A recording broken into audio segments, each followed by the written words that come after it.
early enough, but it's not due till Tuesday, and we're out of school Monday, so that's the good news. Well, yeah, news. Okay, I need help with number 11. It should be a nice one.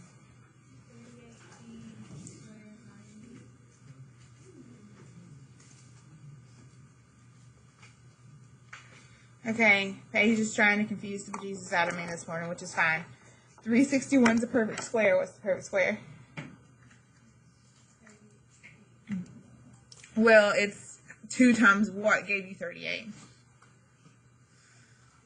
Thank you. 5, you can have your point. 2, I'm going to give you a point. You have most of the right answer. Okay, 361 is a perfect square. The square root of 361 is 19.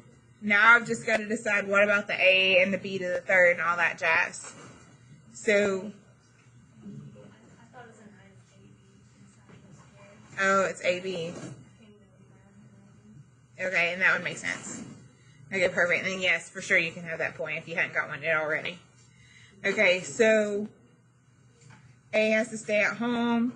There is one B matched. There's not another B matched. Why do so many A's and B's have to stay at home in this problem? Because why? Yes, but what am I looking for you to say? What word starts with an O? Has to do with their exponents. Okay, we don't have, I like patience today, I'm sorry. It's odd. They're odd exponents. Odd exponents end up having remainders. It's fine. It's me. I could have asked it better. Okay, 56. I need 2 things to multiply to 56. Don't say 8 and 7 because neither of those are perfect squares. We need a perfect square.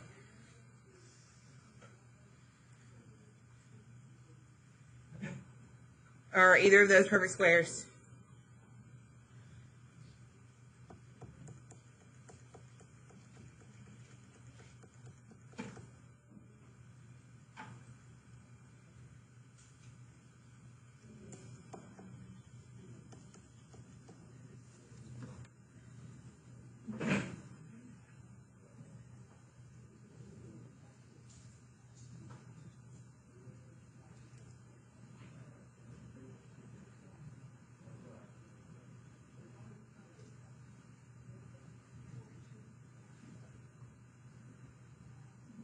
Why is that one the one I want to go with? 4 is perfect square. So if I do 14 and 4, Talon said 2 comes out, so it's 2 square root of 14. Somehow I got to incorporate those J's. J to the what? And there's a J remaining. J to the 4th, and there's a J remaining. Okay, good. 2J to the 4th, square root of 14J. Perfect. I would say every group gets a point. My gosh, there was a long pause there for a second. That was a little concerning. Please let number 13 go faster. Okay, 9 and 3. 9 and 2, okay. And so it's going to be 3 square roots of 2, and then tell me about the W's and the X's. Okay, 2 and 5 get a point. There's no exponents left over because even. 6 divided by 2 is 3, 8 divided by 2 is 4. Even exponents, no one had to stay at home.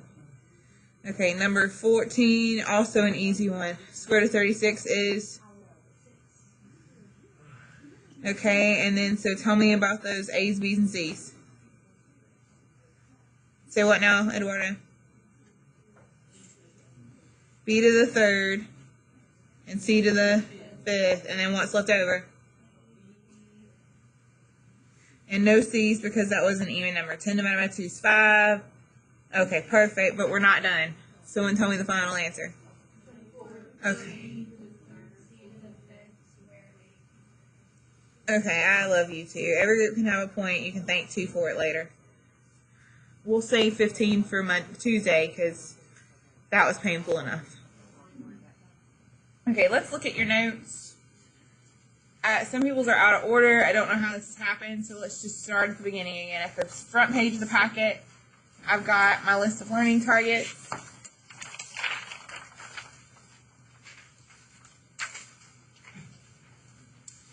On the next page, we did addition and subtraction.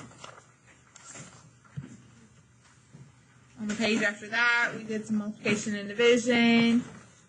And then we've got function composition on the third, and then finally I see your worksheet that you were supposed to show me yesterday with the 5 problems at the bottom. And then last but not least, so on the back of the worksheet I have inverse functions and relations. That's where we're supposed to be today. Hopefully yours is in that order. Okay, so the words I want to say. Foggy and golf you seemed great on. And then when I gave you the checkpoint, you looked at me like I was high. I'm hoping you're going to get it together.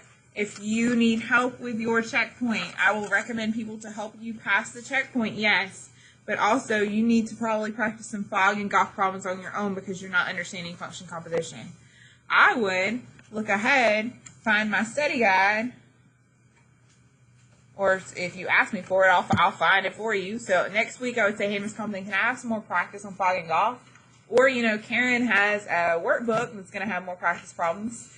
It's probably a good idea to practice fog and golf because sadly they're coming. We're not going to use them today, but they're coming up again on Tuesday. So we've got to get it together with function composition. Today we're not talking about function composition, we're talking about inverses, but sadly the two things are related. So if you're going to be great at inverses, you're going to have to be great at function composition. Okay, what does the word inverse mean in life? One would think opposite, right? So like the inverse of addition would be subtraction. So opposites. That's true. And so that's what we're going to deal with today, opposites.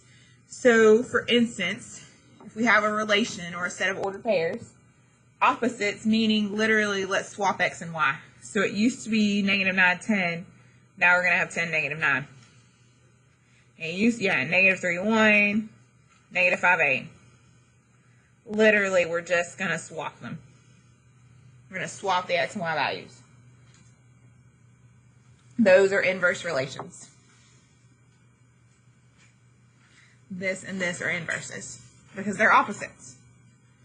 Okay, so I need the list for number 2. 9, -2. -1, 4. 9, -7. Okay. 0, 7. Every group can have another point. Yay. So far, life is easy with inverses. Then we get down to the bottom, and darn it, we bring x and y into this equation. Oh, sad day. Okay, but I don't even see y's. What can I replace with a y inside this? What's equivalent to y? Yes, f of x is equivalent to y. So y equals 2x minus 5. So similarly, let's change from function notation to the normal stuff you're used to. Instead of h of x, let's use y equals x minus 4 over 3. Okay, well with that list of ordered pairs, we were swapping x's and y's. It used to be 10, -9, 10. We swapped them, and then it was 10, -9. In the same way, we're going to swap now. So where x is, we're going to put y. Where y is, we're going to put x. They're going to swap spots. So if we're trying to find the inverse, we're going to make them swap spots. So it's x equals 2y minus 5. So what should I write over here?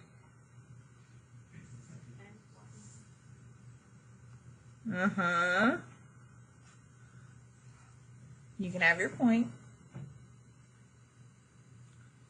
Okay, and sad day is that we're not done, because you and I both know that you are in a class where you've had to do a whole lot of graphing, and when we graph, we have y equals whatever.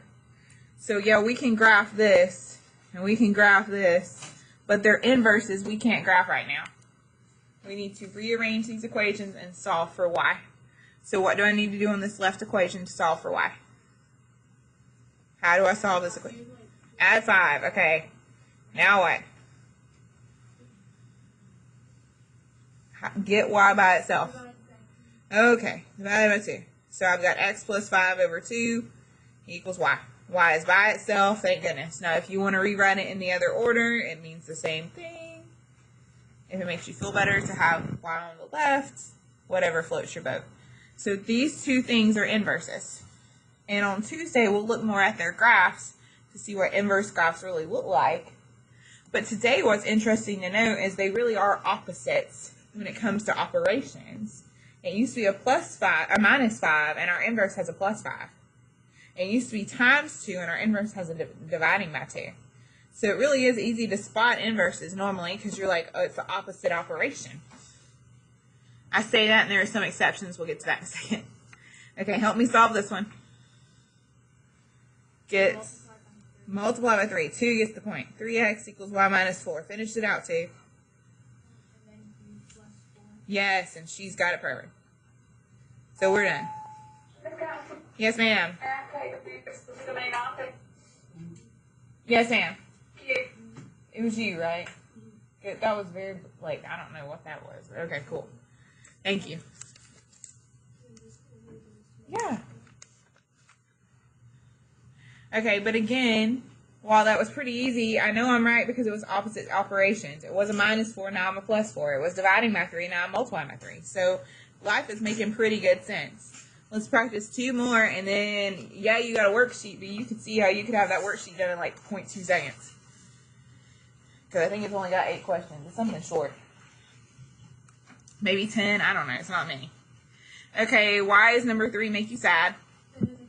Gosh, that fraction. I heard it from Ellie. I know someone else said fraction too.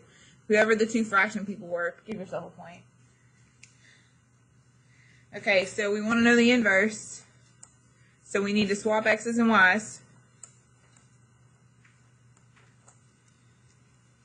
Okay, so I need to solve for y. So what should I do first? If I add the 8,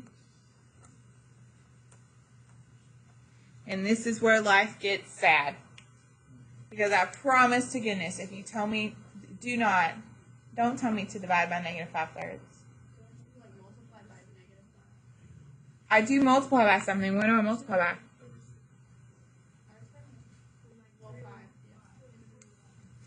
Uh-huh. 2 gets a point, 5 gets 2 points. I literally had to say first period. What's that word? It starts with an, like, I don't know. I felt like I had to give it to him, and you did great. That was good.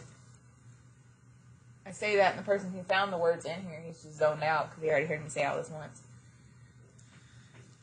Okay, and why do you multiply by the reciprocal? Because if you multiply both sides by negative 3/5, the 3 and the 3 over here cancel out. The negative 5 and the negative 5, they cancel out. So we end up having just y. That's what we wanted. But sad day, we've got to distribute that negative 3/5 to both the x and the 8. So negative 3/5 x, no big deal. Negative 3 times 8 is negative 24. 5 times 1 is 5. If multiplying by fractions is not your thing, and you have no idea on God's green earth how I got 24 over 5, as a gentle reminder, I will show you once again that this handy-dandy calculator can save your tail. If you tell it alpha y equals, you can tell it you want to do a fraction. You can type in negative 3 divided by 5. You can tell it times 8, and it will literally do this for you.